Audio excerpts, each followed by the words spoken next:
This is not a review or even a proper critical evaluation of Jason X. Instead, I'll peel back the storytelling mechanics and give you a look under the hood of this spacefaring entry in the franchise. The long delay between Jason Goes to Hell and the 10th chapter and the Jason Voorhees decathlon was by no means intentional. When New Line procured the rights to Friday the 13th, their entire intention was to bring Freddy vs. Jason to fruition. Gold bedeviled by unworkable screenplays, waves of fan apathy and antagonism, and the evolution of New Line Cinema from its origins as an exploitation-based independent distributor to the production company behind major motion pictures. This was no longer the company that produced the original Nightmare on Elm Street. That company was gone. What remained was more at home producing and marketing the Lord of the Rings trilogy. Where would the ninth sequel to a modest, 2-decade-old slasher franchise figure in the company's asset portfolio? What exactly would receive a green light? Compounding the issue, a standing, non-negotiable order had been handed down. A new Friday the 13th could in no way interfere with the long-planned Freddy crossover picture, which was in development even as the film that would ultimately become Jason X was being pitched. There was the challenge. Create a commercially viable film with the company's newly raised profit expectations, without tripping any of the wires that would eventually feed the acknowledged mammoth property, Freddy vs. Jason. So, why thrust a masked maniac into outer space? Just as James Bond was launched into orbit in response to the blockbuster game-changing release of Star Wars, Jason was strapped to a rocket in an attempt to find relevance in a market crowded by George Lucas's immensely successful prequel trilogy and Peter Jackson's Academy Award-winning Tolkien adaptations.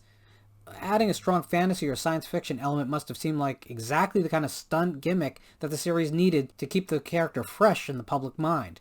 An added benefit of a far future sci-fi setting was that by design, the timeline would not intrude on Freddy vs. Jason.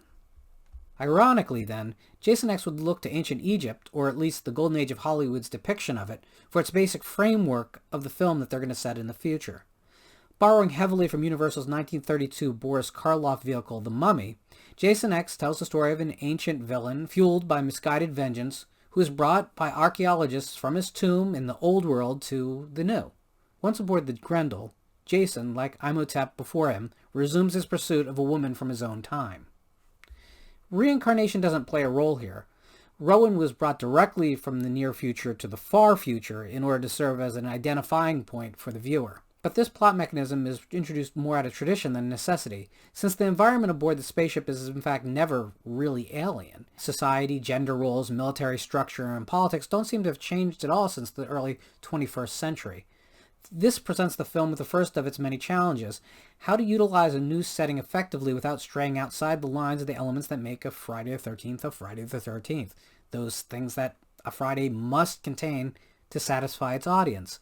Yes, an argument can be made that the nanotechnology in the movie qualifies a legitimate departure from established Friday lore. On a technical level, that's true, but viewed in a wider context, not at all.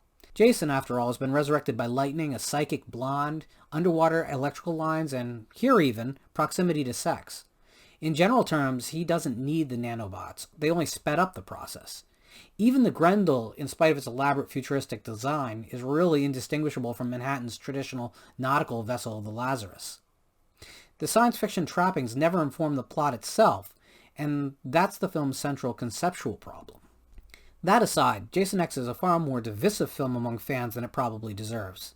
As pure pulp, it delivers better than many of the previous entries. It goes out of its way to deliver a familiar experience, never introducing ideas out of whole cloth, as in Jason Goes to Hell, never disrupting the series' already damaged timeline, like The New Blood or Jason Takes Manhattan, and doesn't force a fundamental change to the series' core character, like Fear of Water would be in the next chapter, Freddy vs. Jason. Jason X has a remarkable fidelity to the earlier movies, smartly circumnavigating through the sometimes muddy history to create a bedrock mythology. This is the film that finally states it outright. Jason Voorhees cannot be killed. His bloodlust can never be satiated, and he can regenerate lost and damaged body parts. These are all concepts just off screen in the previous installments, but here they are fearlessly added to the canon. Jason in space is a stumbling block for many fans, and it's an understandable position. What made the original Friday the 13th so effective was its simplicity and translatability. Anyone who's ever spent a summer at a camp or was ever gone camping or spent a night outside their house in a tent or just grew up in a rural community could immediately relate to the situation. Even today, when help never seems more than a GPS-enabled smartphone call away, there's an unnerving sense of isolation and helplessness that radiates from the idea of a setting like Camp Crystal Lake. It's harder to conjure up those same fears on a spaceship full of horny 20-somethings. A film like Alien with a similar setting succeeds because the world it builds is fully realized but never comfortable. Even before the xenomorph launched out of the egg, Ridley Scott's film had a sense of cold dread and unease. Jason X, designed as lighter fare, never feels particularly grounded, let alone dangerous at all, and as such falls victim to the audience's temptation to root for the villain and whoop through the murder sequences. It's a recipe for an empty movie experience. One curious decision for a film straddling the science fiction genre is to tell the story through images rather than characters. Typically, these types of movies use dialogue between characters to explain the parameters of the world the film takes place in. In Terminator 2, for instance, Sarah Connor narrates key sections of the film and other times explains the plot to her son and the audience in conversation. Here, however, there are scant moments where the characters explain anything.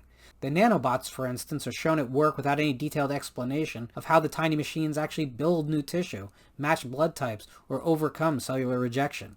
This well may be because Todd Farmer, the screenwriter, saw the explanation as irrelevant to the action at hand. It does make you wonder why, for instance, why haven't the bots accidentally created cybernetic life forms on a regular basis? Why would anyone ever die? Couldn't the entire cast, after meeting their demises at Jason's hands, be brought back as cyborgs? The limitations of visual storytelling, so different from the overly analytical approaches of, say, Star Trek, is that the world of Jason X is never really clearly defined. As such, the viewer cannot anticipate what would or would not work as the story unfolds, which forces the experience to be more passive than previous installments. You can always ponder what you would do to survive the events of Part 2, but here that's not really possible. Jason's X saving grace is its pace. There's no break in the action for the entire production. Blood, breasts, or special effects, there's always something colorful and compelling on screen. And if it all feels a little or a lot contrived to you, that's a small price to pay for the thrill of frozen heads slammed into metal tabletops, military grunts slowly rotating down giant electrical bits, and an uber-attractive girl diced into cubes by metal grates. This is a film that knows exactly what it is and sets out to deliver the goods, without the aid of any metaphor or anchoring motif or any other storytelling frills. This is pure, loud, bloody escapism. And on that level, make no mistake, this works. In fact, it works better than the last few installments in the series. In its final moments, Jason X decides to reinvent the body of its title player, but makes absolutely no attempt to alter the character himself. He may be made of glittery chrome steel, but underneath that new clothes, he's still the same murderous psychopath. The same can be said of the film, which proudly repaints the walls without changing the floor plan. For some, the film fails because of this new paint scheme. For others, it fails because it didn't become the film that the new appearance suggested it should. And for yet others, a minority, myself included, it works perfectly as a winking, nodding, self-aware but unpretentious popcorn flick. After this installment, the series stopped fighting with its fans and found a new opponent.